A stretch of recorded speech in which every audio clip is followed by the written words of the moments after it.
What up? This is Rama Screen, and in the anticipation of Held, which arrives in theaters and on demand April 9, I'm here talking with the directing team of this new horror thriller, Travis, Cluff, and Chris Lofing. I hope I pronounced that last name correctly. It's actually loafing, like a loaf of bread or loafing around. There you go. There you Thank you go. for clarification. How are you, Travis and Chris? We're We're good. good, Rama. Thanks. Good to meet you. Excited to be talking up the film and excited for its release. Always excited as indie filmmakers to get these releases. So it's great. It's a miracle getting any movie made. So it's like getting it out there to the world is quite thrilling. I'm sure. I'm sure. Congrats on that. So, as I understand it, this script was provided by one of the lead stars of this film, Jill Aubrey. So, how did Jill's script come your way, and what was your reaction when you first read it? Well, that's a cool question. It's interesting and unlikely, but her sister lives across the street from us here in Central California, and she was up visiting from LA, where she had lived to be doing acting. Well, she was up just visiting, walking her dog, and I thought she was our neighbor, so I introduced myself, just being friendly. And she said, "Well, actually, I'm visiting my sister. I'm an actress living in LA right now." And I thought, well, that's interesting. I make movies. What are you up to? She said, "Well, I'd love to write something." She had written and directed a short, and we watched the short and really liked it. Mm-hmm. And then we said, well, let's develop something together. And so she had an idea for this script. We had meetings throughout the process, and we would give notes, and then she'd go do fixes or add it or continue working on it, and then would come back, and we'd have, we had several meetings over the course of like 8 months until we all felt that the script was dialed in and ready to go for filming. Yeah. That's really how that worked out. It was pretty cool and cool for Jill, I think, especially having this being her first feature film, to be able to star in it and have the writing, credit as well. It's just really cool to see someone like her kind of break out, hopefully, and do a bunch more stuff after this. Were there any point in the production or in the planning process where you guys thought, maybe we could apply some of our usual found footage style into this, or is there not part of the discussion? I mean, technically, the wedding video, I guess, is sort of found footage, right? In a and way, maybe some of the security cameras. Yeah, that's true. But no, we use that very sparingly, actually. Pretty sparingly. We really enjoy not using found footage at all. We love being able to edit and light and do all the things that normal cinematic filmmaking has. And I don't know if we'll ever make a found footage movie again. It was a lot of fun. A credit to our director of photography too, and the team, our gaffer, and really making the cinematography look really cool in this film. We really loved how that turned out. And our set designers, I mean, everyone did a great job on the look and feel of the film. So we're really proud of how it turned out.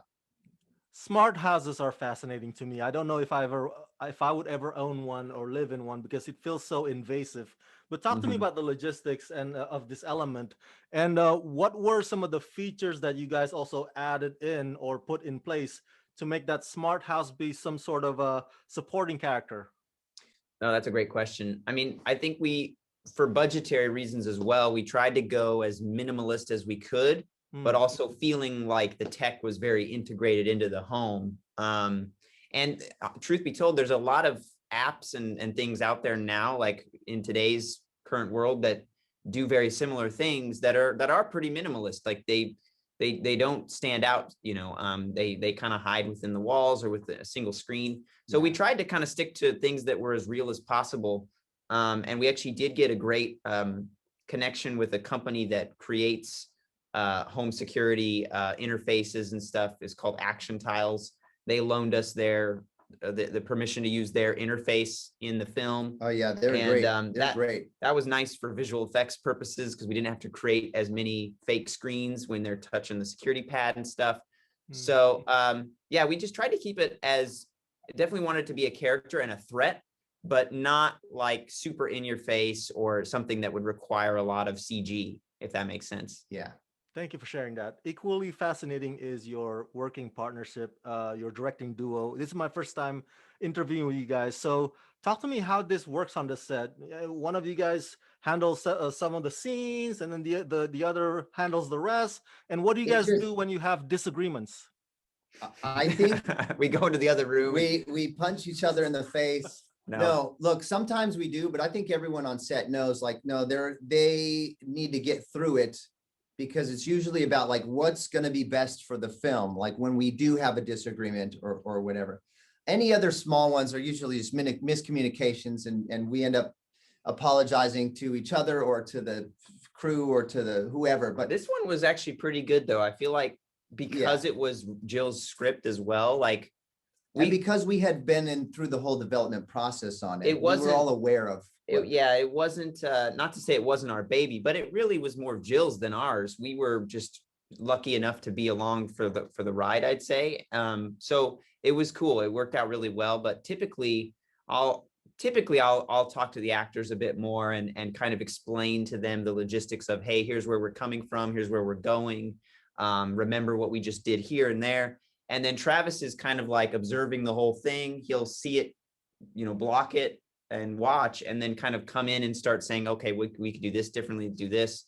And so it's great to have that sort of support, because on my own, I'd just be like, I think this looks good. And so it's nice to have a backup and someone to trust. Yeah, we can just cross-reference each other on a lot of stuff. And we do end up doing a lot of similar things, but just like if I jump in on something, Chris is usually like, oh yeah, that's great, or I'll say something to him that he's like, yeah, I'm right. We finish each other's sentences oftentimes on some of those things, but it's all for the betterment of the film. And when we make stuff together, it really does turn out great. We got each other's backs on stuff. So This movie has twists and turns. Obviously, we're not going to spill the spoilers for the viewers, but let me ask you, is it fair to describe Held as #MeToo meets Get Out?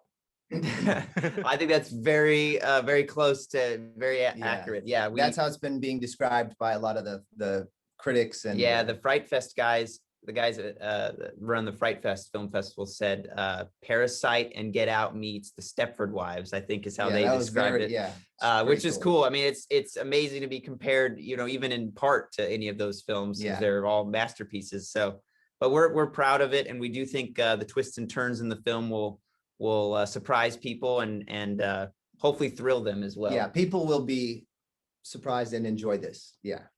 Final question: are there plans for Gallows 3?